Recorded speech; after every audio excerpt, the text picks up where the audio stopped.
श्री श्री राधा की जय। श्री श्री जगन्नाथ बलदेवा सुदर्शन जी की जय।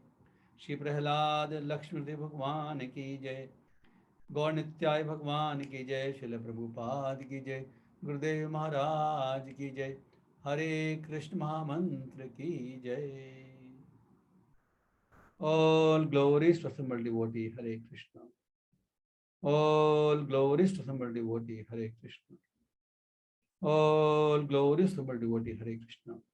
All glories, all Guru Shri Guru and Shri God महाराज की जय। गुरुदेव महाराज की जय। मंगलाचरण करते हैं। ओम अज्ञानतिमिरान्धस्य ज्ञानाञ्जनशलाकया चक्षुन्मिलितं येन तस्मै श्रीगुरवे नमः। श्रीचैतन्यमनोभीष्टं स्थापितं येन भूतले स्वयं रूपकदा मह्यं ददाति सुपदान्तिकम्।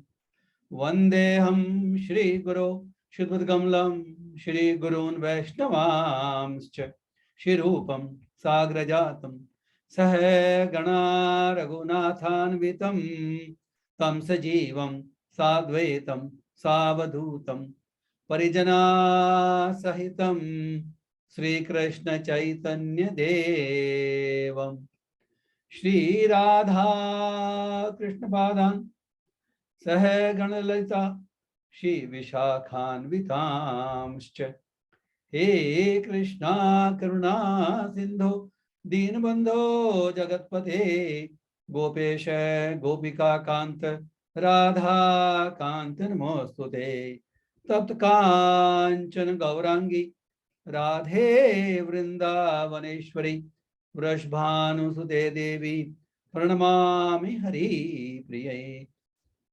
वाञ्छा कल्पतरुभ्यश्च कृपा सिन्धुवेव च पतितानां पावनेभ्यो वैष्णवेभ्यो नमो नमः। जय श्री कृष्ण चैतन्य प्रभो नित्यानंद श्री अद्वैत गदाधर श्रीवासादि गौर भक्त वृंदा। हरे कृष्णा कृष्णा कृष्णा हरे हरे हरे राम राम राम हरे हरे। हरे कृष्णा कृष्णा कृष्णा हरे हरे हरे राम राम राम हरे हरे। हरे कृष्णा कृष्णा कृष्णा हरे हरे हरे राम राम राम हरे हरे। ओम नमो भगवते वासुदेवाय। ओम नमो भगवते वासुदेवाय। ओम नमो भगवते वासुदेवाय। नारायणं नमस्कृत्य नरं चैव नरोत्तमं देवीं सरस्वतीं व्यासं ततो जयमुदीरयेत्। नष्टप्रायेषु भद्रेषु नित्यं भागवत सेवया भगवती उत्तमा श्लोके भक्तिर्भवति नैष्ठिकी। हरे कृष्ण। श्रीमद् भगवद गीता सत्संग क्लास में आप सभी का स्वागत है।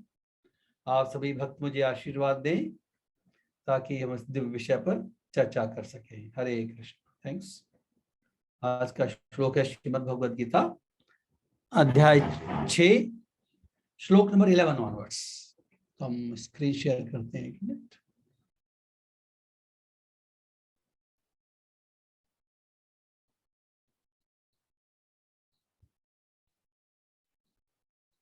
Okay 10 onwards.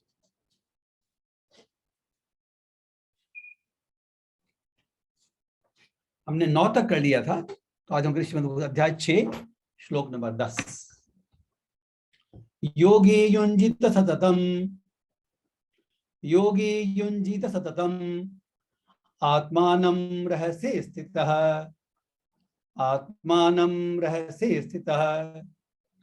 एकाकी यत् चित्तात्मा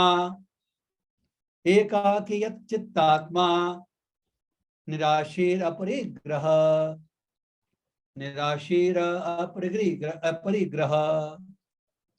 योगी युञ्जीत सततम आत्मानं रहस्य स्थितः एकाकी चित्तात्मा निराशीर परिग्रह। हरे कृष्ण। योगी को चाहिए कि वह सदैव अपने शरीर, मन तथा आत्मा को परमेश्वर में लगाए, एकांत स्थान में रहे और बड़ी सावधानी के साथ अपने मन को वश में करे। उसे समस्त आकांक्षाओं और संग्रह भाव की इच्छाओं से मुक्त होना चाहिए। हरे कृष्णा। देखिए, जो हम चैप्टर कर रहे हैं ये अष्टांग योग के बारे में है। ये जो अभी हम कुछ पॉइंट देख रहे हैं ये स्पेसिफिकली अष्टांग योग के लिए तो है ही, लेकिन इसमें से कुछ बातें कॉमन होती है, चाहे वो ज्ञान योग हो, भक्ति योग हो, कर्म योग हो, हर एक में कुछ अंग शामिल होते हैं, क्योंकि ये योग है। कोई भी योग हो, हमने ऑलरेडी चर्चा की है इसकी, किसी भी योग का मतलब क्या है? Connection, connection with the supreme, connection with the spiritual. हम लोग अभी जिसकी बात कर रहे हैं स्पिरिचुअल में, हम भगवान कृष्ण की बात कर रहे हैं क्योंकि भक्ति मार्ग पर चल रहे हैं। कुछ लोग ब्रह्मन या परमात्मा की बात करते हैं, वो भी स्पिरिचुअल हैं। तो ये जो पर्टिकुलर टॉपिक, ये जो चैप्टर है, ये अष्टांग योग के बारे में है, लेकिन इसके कुछ हिस्से सब योग में सम्मिलित हैं। जैसे एकांत स्थान में रहे, शरीर, मन और आत्मा को परमेश्वर लगाए, ये सब में कॉमन है। शरीर, मन और आत्मा को परमेश्वर में लगाए, this thing is common for all other योगास।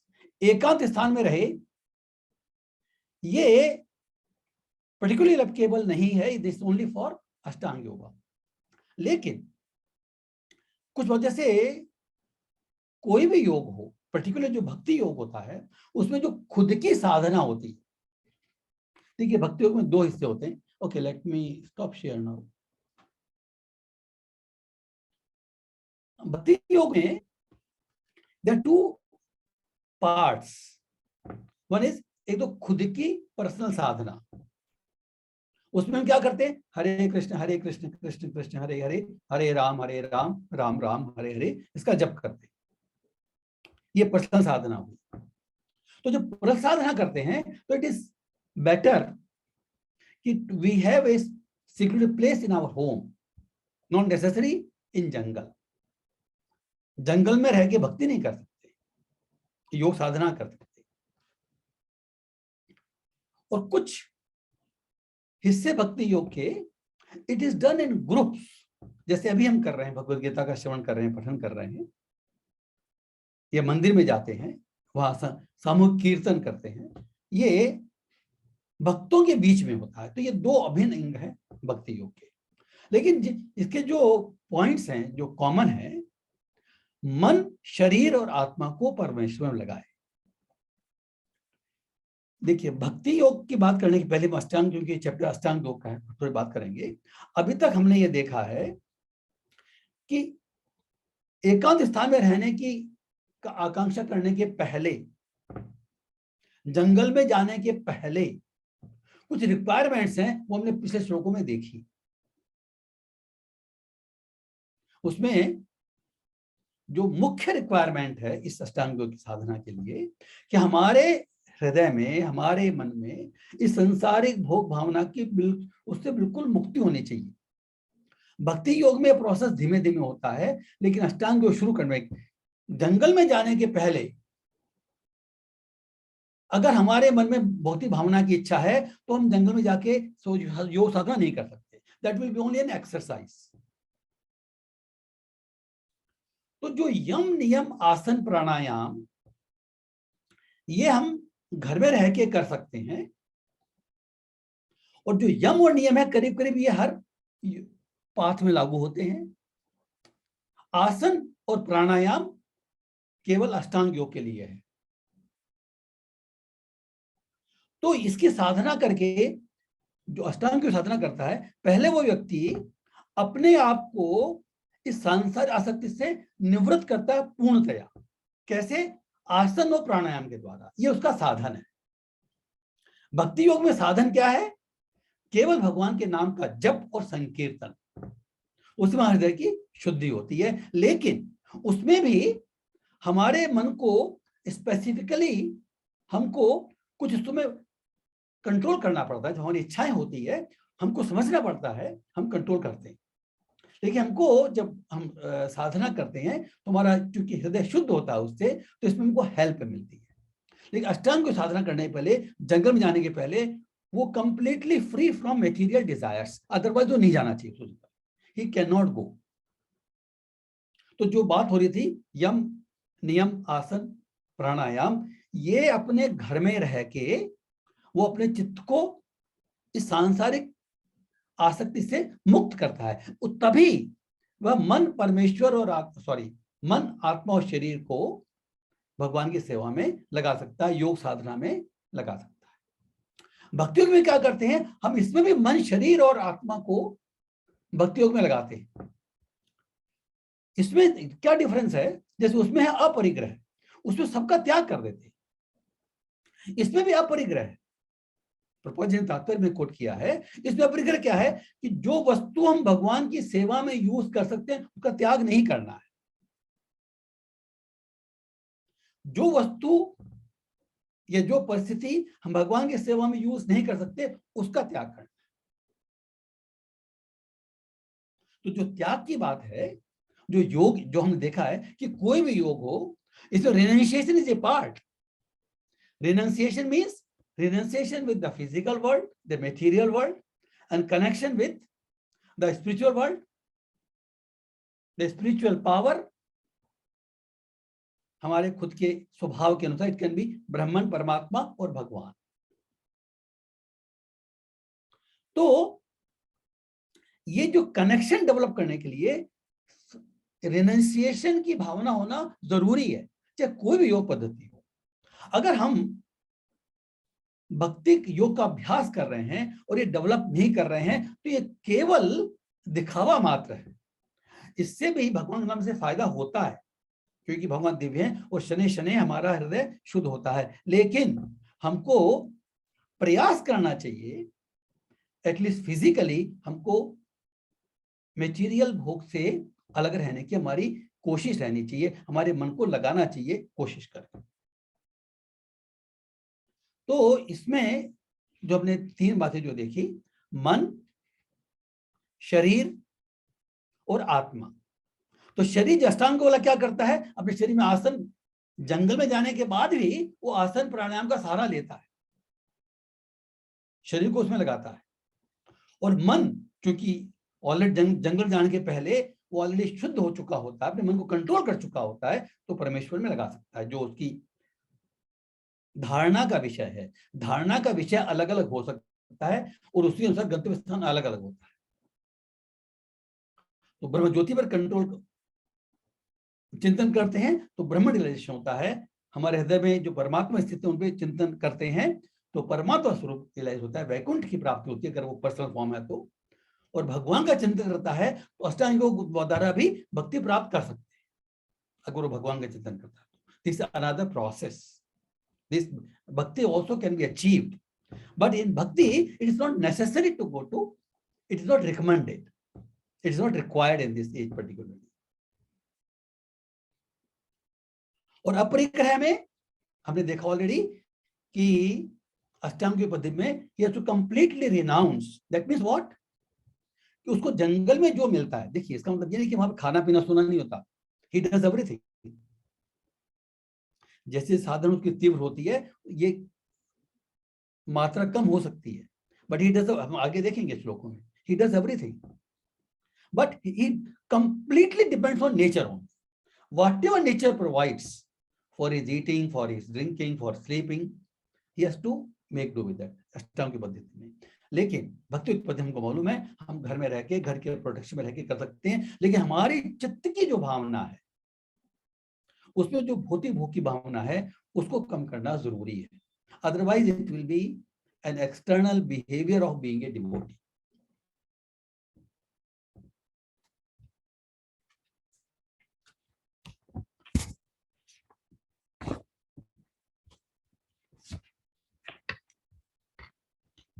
यहाँ पर 2-3 पॉइंट प्रभुपाद जी ने बताए हैं।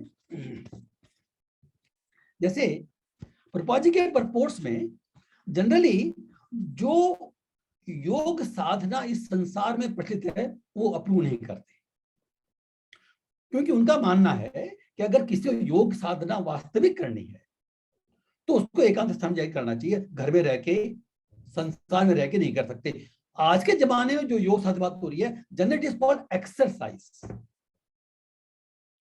To maintain health. योग का जो आसन और प्राणायाम करते हैं उससे एक बेनिफिट है टू मेंटेन हेल्थ। तो प्रभुपाद जी रिकमेंड किया है कि अगर कोई डिवोटी भी योग साधना करना चाहता है, it is only help, it is only supplementary, it is not primary.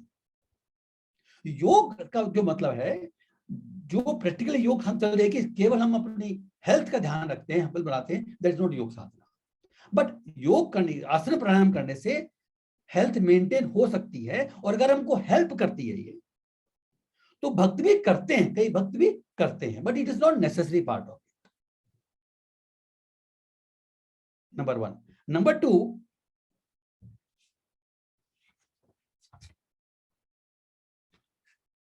जैसे जब प्रभुपाद जी ने इसको एक्सपेंड किया कृष्ण कॉन्शियसनेस को, तो अभी बात वो हो रही है कि जो हम भगवान कृष्ण की सर्विस में यूज कर सकते हैं उसको त्यागना नहीं है। तो साउथ अफ्रीका में जब लोग गए तो भक्त लोगों ने कहा कि भाई यहाँ के जो लोग हैं they are very much attracted towards eastern philosophy, particularly yoga, क्योंकि जो योग पद्धति है उसके ओर आकर्षित है। तो हम क्या करें, because Prabhupada ji was not recommending yoga sadhana to propagate. बोला no problem, you can recommend yoga also along bhakti, but you tell them कि this sadhana is not about doing exercise only, but to change our heart and mind. This we have to add, and to change our heart and mind, this meditation which we are doing is Hare Krishna Mahamantra Jap. So this Hare Krishna Mahamantra Jap also is a meditation. So we can use this this yoga sadhana to attract people, but we have to tell them the real purpose of yoga. So this is regards to aprikar tyaktva. Normally we don't recommend it, but if it can be used for Krishna service, we can still use it.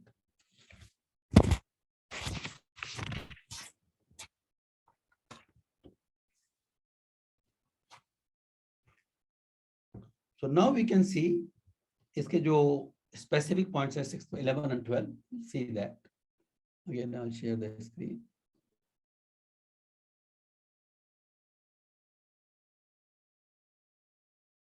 Oh, sorry.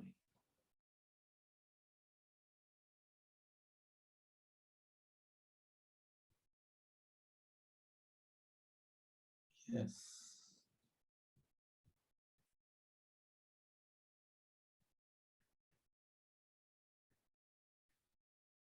हाँ, तो यहाँ पर एक ये इस purport में जो point हमने सुना ऑलरेडी, इसको हम देख लेते हैं। अनासक्त से विषयान व्यथानुपजुते निर्बंध कृष्ण संबंधे युक्त वैराग्य मुच्यते प्रापंचिकतया बुद्धिया हरि संबंधे न वस्तु न मुमुक्षु त्यागो वैराग्यम फल्गु कथ्यते। जब मनुष्य किसी वस्तु के प्रति आसक्त न रहते हुए कृष्ण से संबंधित हर वस्तु को स्वीकार करता है, वो त्यागता नहीं है, उसको स्वीकार करता है, तभी वह परिग्रहत्व से ऊपर स्थित रहता है। में जो रियल अपरिग्रह है वो है to accept things which can use for Krishna service. दूसरी ओर जो व्यक्ति कृष्ण से संबंधित प्रत्येक वस्तु को बिना जाने त्याग देता है, उसका वैराग्य पूर्ण नहीं होता। दिस इज कमिंग इन भक्ति रस Sindhu. So that means we have to accept what is favorable to our devotional service. Okay, that's it. Now this is specific some points for Bhakti Yoga. शुचो देशे प्रतिष्ठाप्य स्थिरम आसनम आत्मनः नाति उत्सितम नाति नीचम चैलाजिन कुशोत्तरम तत्रेकाग्रम मनम कृत्वा यदचित्तेन्द्रिय क्रिया उपविश्यासने युञ्जात् आत्मविशुद्धये उपविश्यासने युञ्जात् योगम आत्मविशुद्धये शुचो देशे प्रतिष्ठाप्य स्थिरम आसनम आत्मनः नाति उच्चितम नाति नीचम चैलाजिन कुशोत्तरम तत्रेकाग्रम मनम कृत्वा यदचित्तेन्द्रिय विक्रियः उपविश्यासने युञ्जत योगम आत्मविशुद्धये। हरे कृष्णा। ये 10, 11, 12 कंबाइंड है। देखिए, योगाभ्यास के लिए योगी एकांत स्थान में जाकर भूमि पर कुशा बिछा दे, फिर उसे मृगछाला से ढके और ऊपर से मुलायम वस्त्र बिछा दे।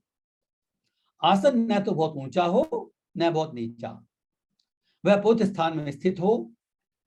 योगी को चाहिए कि इस पर दृढ़ता पूर्वक बैठ जाए और मन इंद्रियों कर्मों को वश में करते हुए मन को एक बिंदु पर स्थिर करके हृदय को शुद्ध करने के लिए योगाभ्यास करे। जो इंपॉर्टेंट पॉइंट है इसमें, लास्ट जो पॉइंट है, मन इंद्रिय कर्मों को वश में करते हुए मन को एक बिंदु पर स्थिर करके, किसके लिए एक बिंदु पर स्थिर क्यों कर रहा है? हृदय को शुद्ध करने के लिए योगाभ्यास करे। हृदय को योगम आत्मविशुद्ध, ये जो लास्ट जो पॉइंट है, देखिए ये जो है ना, पवित्र स्थान, शुचो देशे, पवित्र स्थान, वहां पर रहे। स्थिरम आसनम, एक पर्टिकुलर आसन में स्थिर रहकर मन को स्वयं के मन को कहां बैठता है? न बहुत ऊंचा न बहुत नीचा, ना तो उच्चतम ना तो नीचम। आसन तो बहुत ऊंचा हो न बहुत नीचा हो। चैलाजिन कुशोत्तरम मीन्स मृगछाला या टाइगर स्किन। देखिए यहां पर एक बात ध्यान देने की है, ये जो हमारे ऋषि में हम देखते हैं, हम अपने शास्त्रों में भी देखते हैं कि हमारे ऋषि मुनि ये मृगछाला यूज करते थे। लेकिन ये जो मृगछाला जो है, it is not after killing the animal, क्योंकि योग में हमने ऑलरेडी देखा अहिंसा इज वन पार्ट, करेक्ट? तो चाहे टाइगर स्किन हो चाहे मृगछाला हो, जो पशु मर जाता है अपने आप, उसकी छाल यूज करते हैं। And why it is used? इसलिए यूज करते हैं जनरली क्योंकि जो जंगल में रहते हैं तो आंसू थोड़ा ऊंचा करते हैं, so that this insects and all don't come. And particularly when we use tiger skin और डियर स्किन, देन जो स्नेक्स हैं या जो रेंगने वाले जानवर हैं, the one which is on the land like insects and like चींटी है, ये सब ये नहीं आते। This is a practical requirement. They are not attracted with this, they are repelled by this. तो जिससे ऊंचा नीचा नहीं होना चाहिए। अगर बहुत ऊंचा होगा, suppose you are on Himalayas, it will more of a sight seeing. If you are down in the ditch, it is unsafe. So though are practical steps. लेकिन जो सेकंड श्लोक है, तत्रेकाग्रम मनम कृत्वा यत चित्तेन्द्रिय क्रिया, अपने मन को एक पॉइंट पर एकाग्र करके। तो जनरली जो अष्टांग योग के साधक हैं वो अपने मन को कहां एकाग्र करते हैं? नासिका के अग्रभाग पर। उनकी आंखें आधी खुली हुई होती है। यत चित्तेन्द्रिय क्रिया, वो अपने जो इंद्रियों की क्रियाएं हैं और जो मन की क्रियाएं हैं उसको कंट्रोल करते हैं। किस लिए? योगम आत्म विशुद्ध, ये अपने स्वयं के हृदय के शुद्धिकरण के लिए। ये जो पॉइंट है योगम आत्म विशुद्ध, ये सब योगों में लागू होता है। ऑल योगास, जितनी भी योग पद्धति है उसमें सब ये कि जो भी हम साधना करते हैं is ultimately for our purification. If you don't purify ourselves, हमारी इच्छाओं को हम प्योरीफाई नहीं करेंगे, हमारे हृदय को प्योरीफाई नहीं करेंगे, देन ऑल द योग साधना is more or less useless. क्योंकि योग साधना में our aim is connection with the spiritual, renunciation with the material. तो ये हमारे हृदय की शुद्धि के द्वारा ही पॉसिबल होता है। तो चाहे कोई भी योग साधना करें, इसका जो लक्ष्य है हमारे हृदय का शुद्धिकरण है।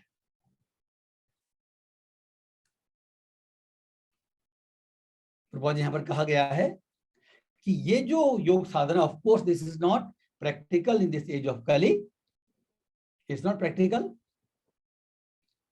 ये जो कली के अंदर, जो कलयुग में, देखिए यहां पर है,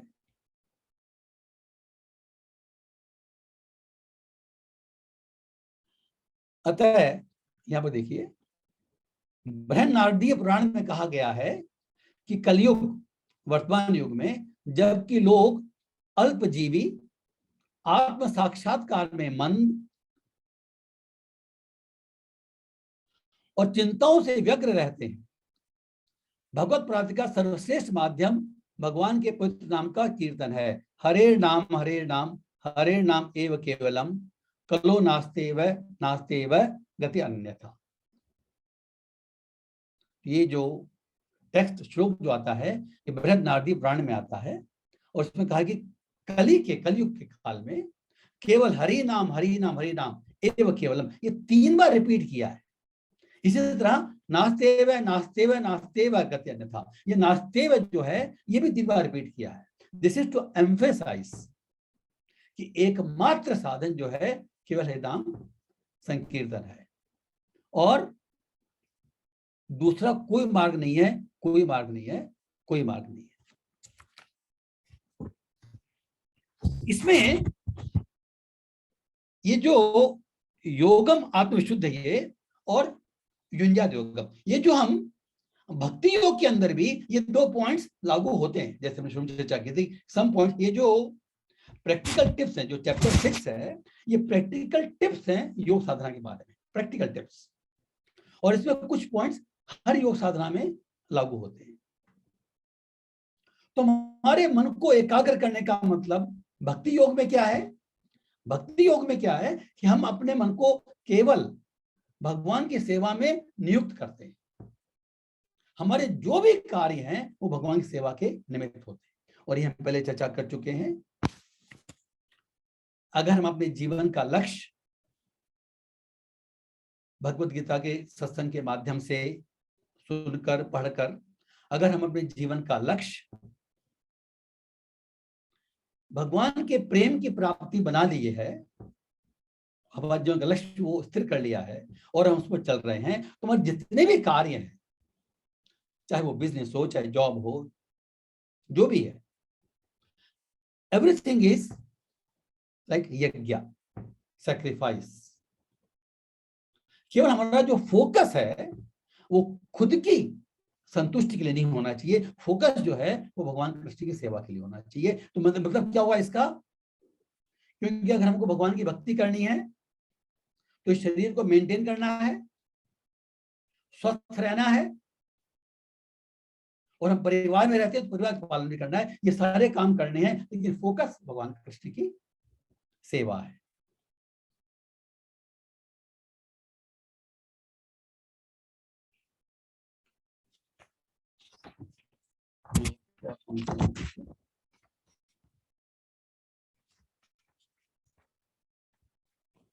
हाँ, तो जो सोशल आइसोलेशन है देखिए पर्टिकुलरली ये जो एकांत स्थान में रहने की बात है, तो जो सोशल आइसोलेशन की बात हो रही है, अभी जब कोविड का समय था, then people were not moving, they are confined to their homes more or less, job भी घर पे बैठ के करते थे। तो ये जो अवसर है, दिस इज वी कैन जज आवरसेल्व्स कि how well we are connected spiritually. देखिए इसमें लोग नहीं होते जो योग साधना करने के लिए, जो हम जिसको हम डिस्टर्बेंस समझते वो नहीं होते, केवल परिवार के लोग होते हैं, लेकिन हम अपने मन के साथ में अलोन रहते हैं।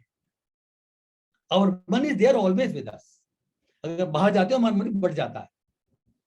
तो इस केस में वी नो, तो हमारे मन में जो संस्कार आते हैं, जो हमारे पुराने संस्कार हैं, उसके थॉट्स भी आते हैं। तो आदमी अपने घर में रह करके भी और विचलित हो सकता है, जरूरी नहीं कि बाहरी दुनिया से कौन करके ही विचलित हो। तो जो सॉलिट्यूड है, सोशल आइसोलेशन है, कुछ हिस्सा जब हम अपने लिए रखते हैं, जब कोई भक्तियों का पालन भी करता है, तो there is some portion of time which is only for himself, he is doing his own sadhana, जब साधना। So at that point he has to watch his thoughts. हम लोग अपने थॉट्स को उसमें हमको परखना चाहिए। शुरू में हमको ऐसा लगेगा कि जब हम ये करना नाम जप करना शुरू करते हैं, then we become more disturbed. जो वैसे विचार जो कभी आते नहीं थे वो भी हमारे सामने आते हैं। क्यों? क्योंकि हमने, हमारे संस्कार बहुत गहरे होते हैं, जो हमने पहले जो किए हैं वो संस्कार पढ़ते हैं। हमने ऑलरेडी चेक किया इसका, वी हैव डिस्कस दिस, कि हम जो कर्म करते हैं उसका तो अच्छा और बुरा फल मिलता ही है, लेकिन उस कर्म का एक संस्कार जनरेट होता है, वो बीज कहते हैं। मीन्स उस बात को, उस एक्शन को रिपीट करने की इच्छा होती है। And the more we do it, एक पर्टिकुलर अगर हम एक्शन जो गलत है अगर हम वो ज्यादा करते हैं, the more we do it, more difficult it becomes to overcome. वो संस्कार इतने तीव्र हो जाते हैं। और प्रैक्टिकल लाइफ में देखा है, कई आदमी चाह करके भी कंट्रोल नहीं करता। क्यों? संस्कार बहुत तीव्र है। तो वो साधना तीव्र होनी चाहिए। तो हमको अपने मन को परखना है when we are in solitude. So solitude gives the opportunity to जज ourselves.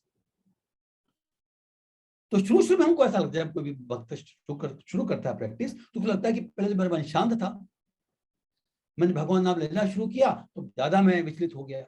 It's natural, because we are trying to stir our consciousness. जब आदमी कुछ भी नहीं करता है तो जैसा चल रहा है, ही डजंट फील एनीथिंग। लेकिन जब हम साधना शुरू करते हैं, then we are churning our heart. How? We are connecting with the spiritual. वो हमारे हृदय को शुद्ध करता है। तो शुद्ध करने के लिए वो विचार बाहर आते हैं। तो शुरू में विचार वो जब ऊपर उठते हैं तो लगता है कि मेरा मन ज्यादा विचलित हो गया, ये तो ठीक नहीं है, दिस नॉट गुड। मैं जब करता हूं तो ज्यादा विचलित होता हूं। नो, शुरू में ऐसा होता है, we must watch it, let it go, we should not get affected. केवल जो हमको ध्यान रखना है जब साधना, केवल ध्यान रखना है इर्रेस्पेक्टिव ऑफ दिस, हमको कभी भी हार नहीं मानने की मैं नहीं कर सकता। That is the problem, because the process is this only. इसको हमको भगवान का नाम जो है, it is like completely transcendental. So the only endeavor we should do is that irrespective of the situation, we should not leave it.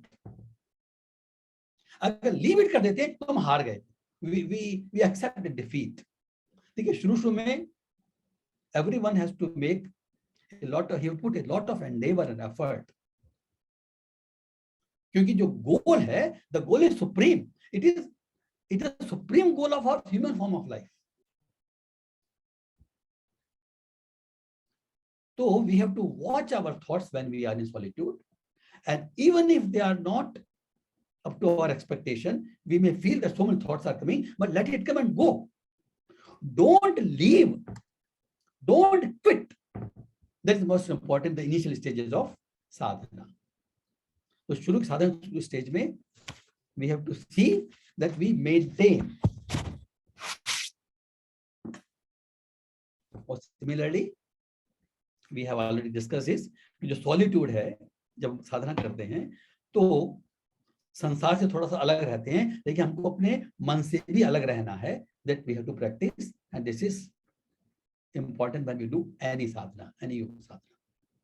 तो I think for जो भगवत गीता का जो टॉपिक है, तो आज हम इसको कंक्लूड करेंगे. आज एक्चुअली कल इनफैक्ट रक्षाबंधन का जो अवसर था, श्रावण की पूर्णिमा में, ये बलराम जी का अपीयरेंस डे भी है. जैसे भी 8 दिन बाद में श्री कृष्ण जन्माष्टमी आएगी, वैसे ये जो श्रावण पूर्णिमा जो थी वो बलराम जी का अपीयरेंस डे है. तो बलराम जी की कुछ ग्लोरिफिकेशन करेंगे हम. So we have to, this is only for again for our purification. तो समझेंगे बलराम जी के विषय में.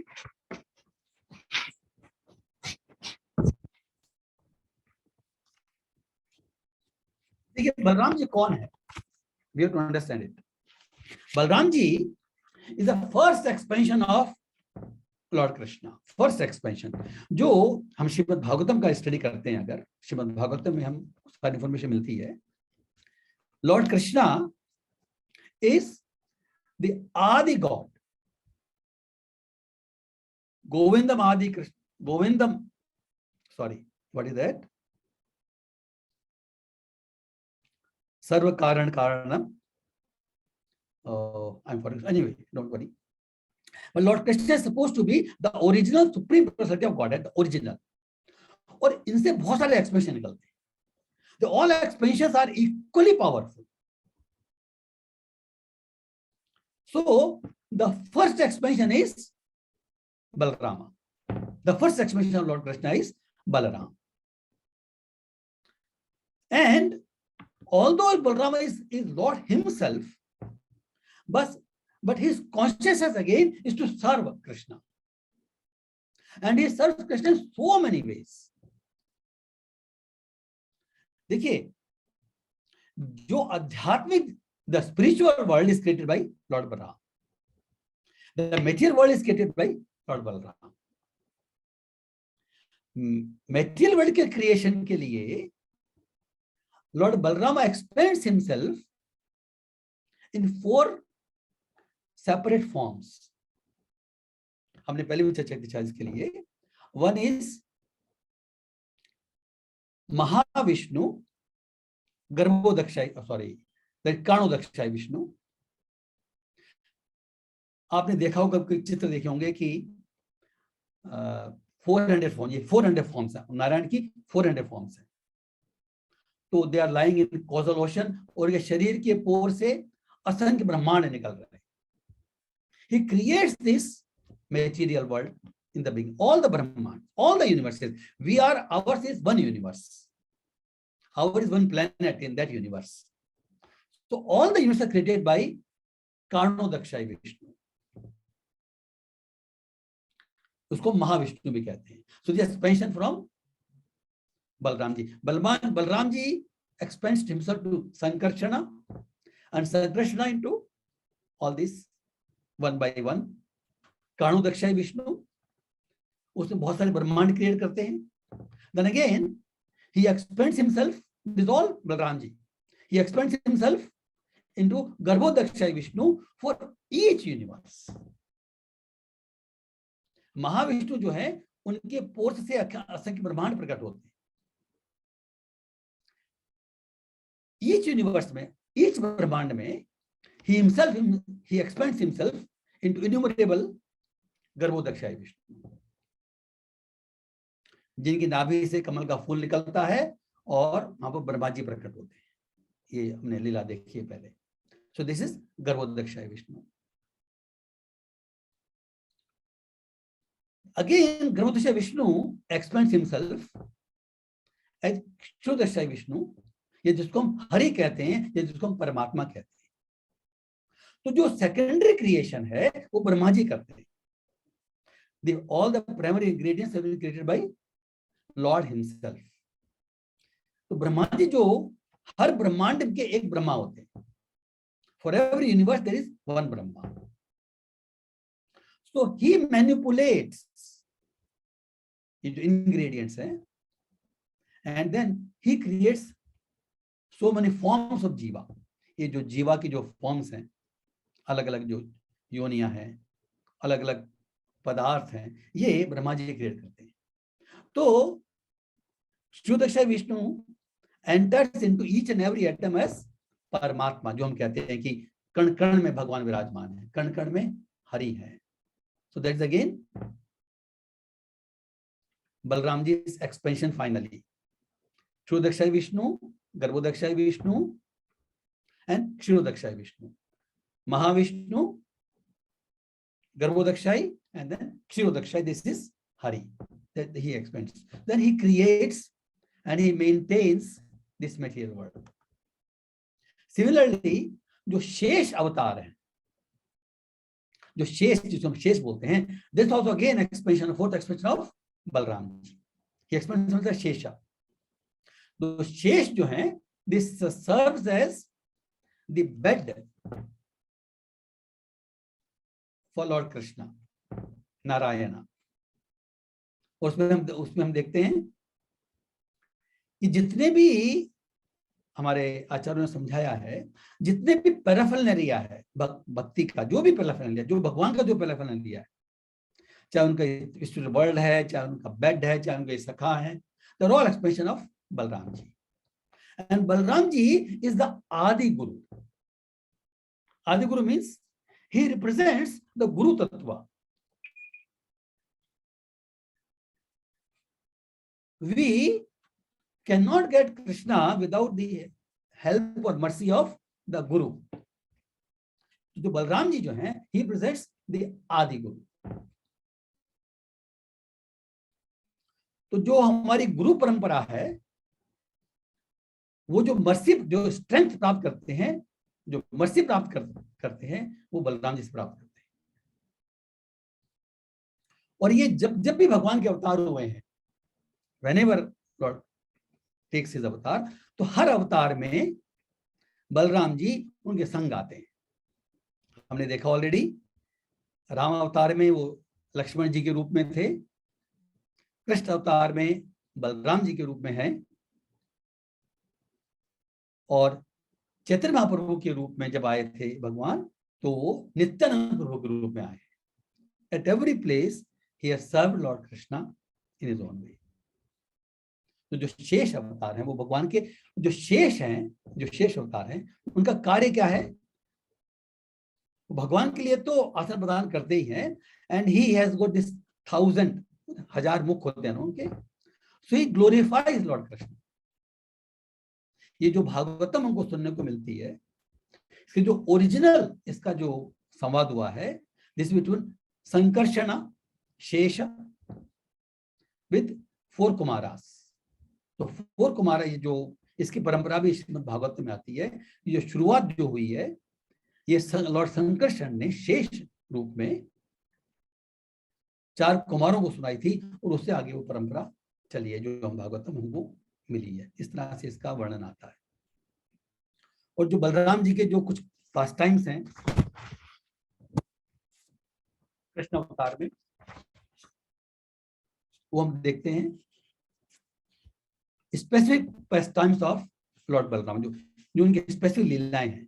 देखिए, वैसे तो बलराम जी वॉज ऑलवेज अवेयर.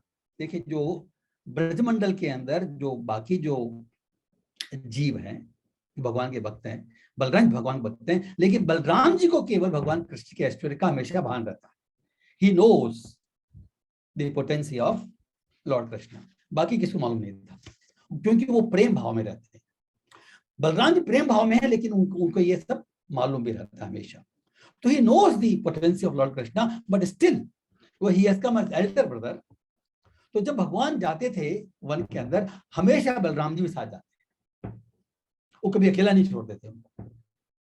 और ये लविंग एक्सचेंज है. और भगवान कृष्ण भी बलराम जी की सेवा करते. समटाइम्स बलराम जी जो प्ले करते थे, वो थक जाते थे बलराम जी, तो सो जाते थे, तो जो लॉर्ड कृष्ण जो है उनके पैरों को दबाते थे, मालिश करते थे।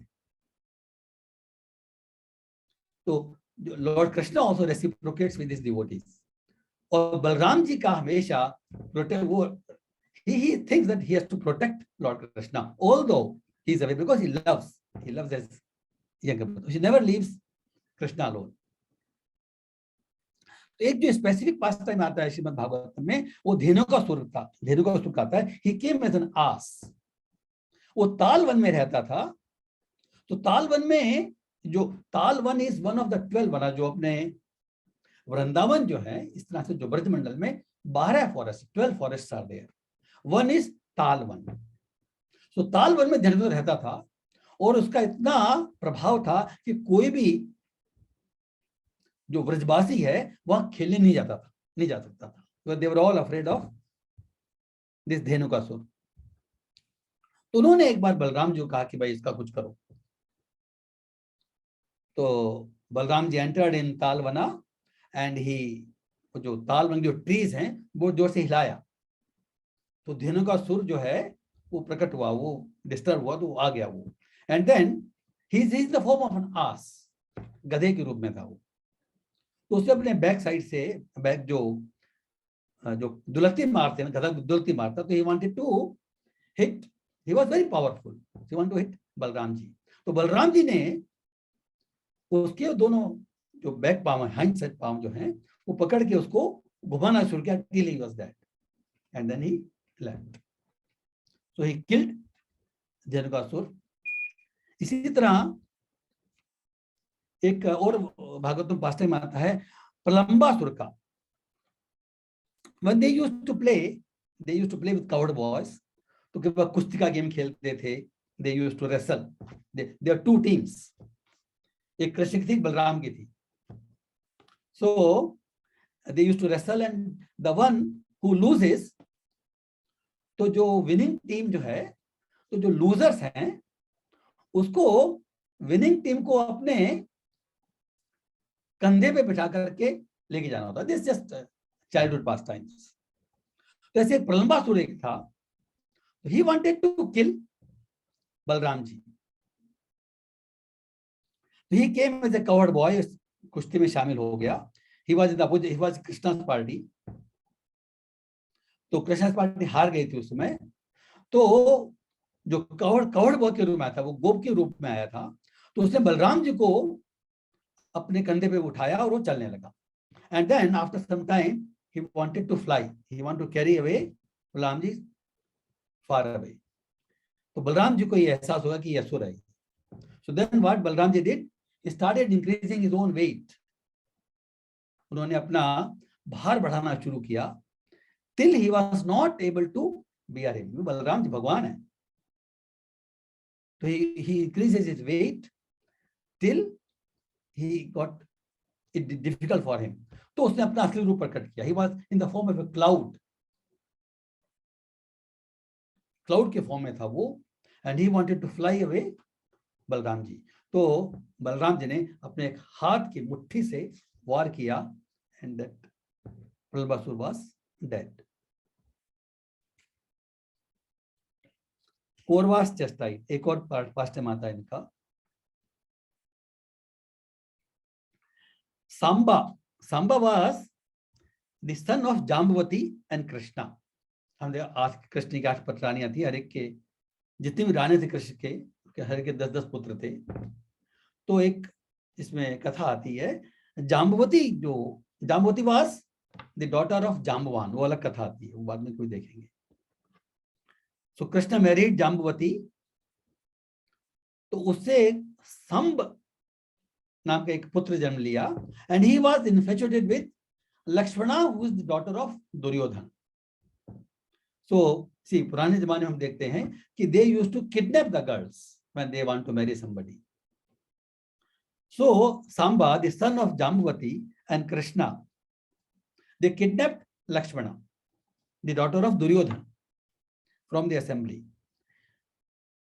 तो वहां पर स्वयंवर हो रहा था। तो जो कौरवास थे वो बड़े, they become furious। So they arrested Samba by sending a graded audience. लेकिन जो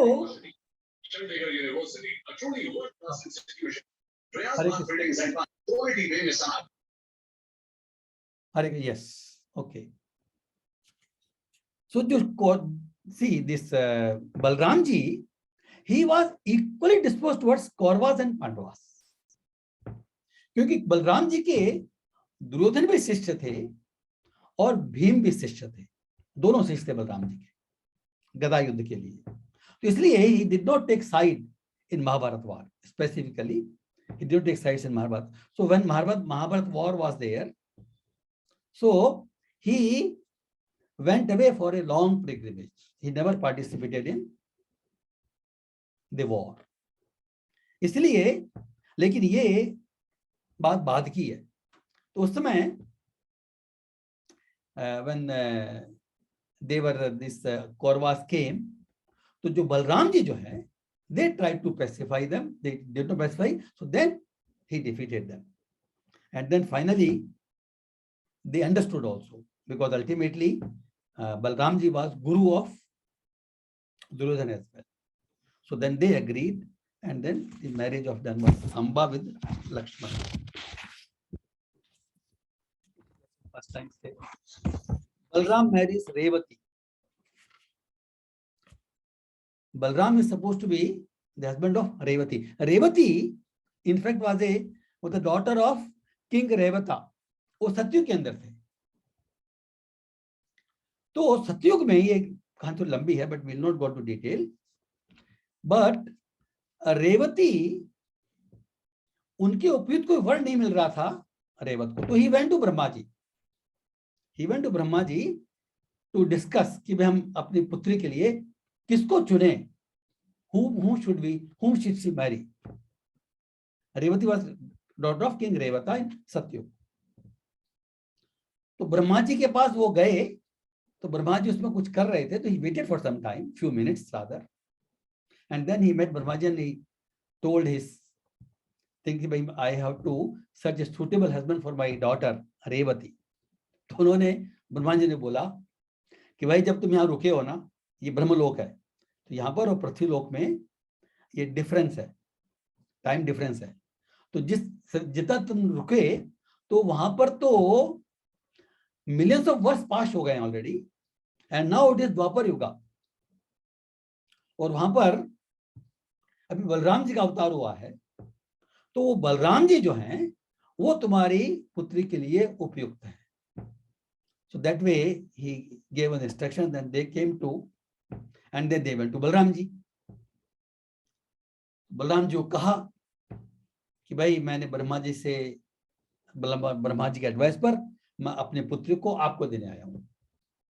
तो रेवती को देखा तो रेवती वाज वेरी टॉल, क्योंकि हमारी जो हाइट है ना, इट इज ऑलवेज डबल. जो कलयुग में हाइट है, द्वापर में इसकी डबल है, त्रेता युग में इसकी 4 टाइम्स है, और सतयुग में इसकी 8 टाइम्स है. तो रेवती वाज वेरी बिग.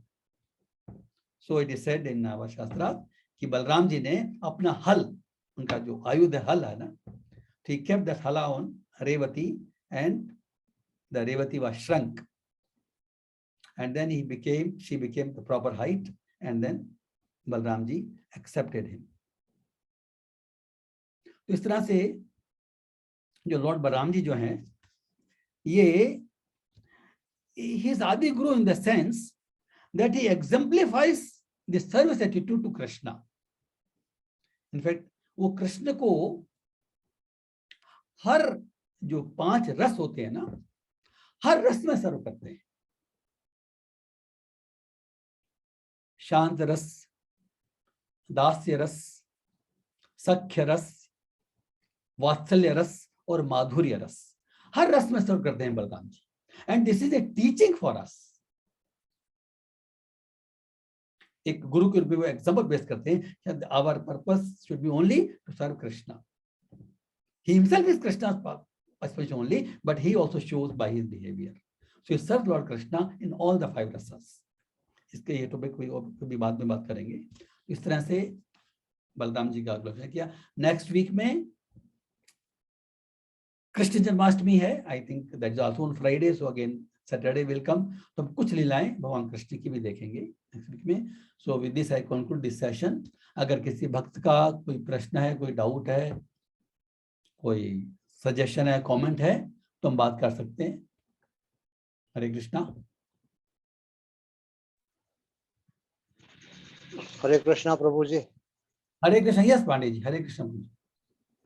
वो महाभारत में सुनते हैं कि जब वो गदा युद्ध हुआ था और भीम ने दुर्योधन की जंघा के नीचे वार किया था, यस, तब बलराम करेक्ट। जी और कृष्ण के यस, बीच में संवाद हुआ था और उन्होंने कहा ये कौन सा अपना नियम तोड़ दिया, ये किया। यस, वो भी क्या यस। लीला थी या क्या था वो? हाँ देखिए, ऐसा मैं I was expect this question, अगर आपने पढ़ा होता तो एक्सपेक्ट दिस क्वेश्चन। एक्चुअली क्या है, ये है तो लीला ही, लेकिन जो मुख्य पॉइंट जो कृष्ण ने जो लॉजिक दिया था वो ये था कि you never participated in war, as we discuss, कि वो महाभारत युद्ध में वहां पर थे नहीं, he did not participate because Duryodhana also was his disciple. So you did not saw the war, what happened.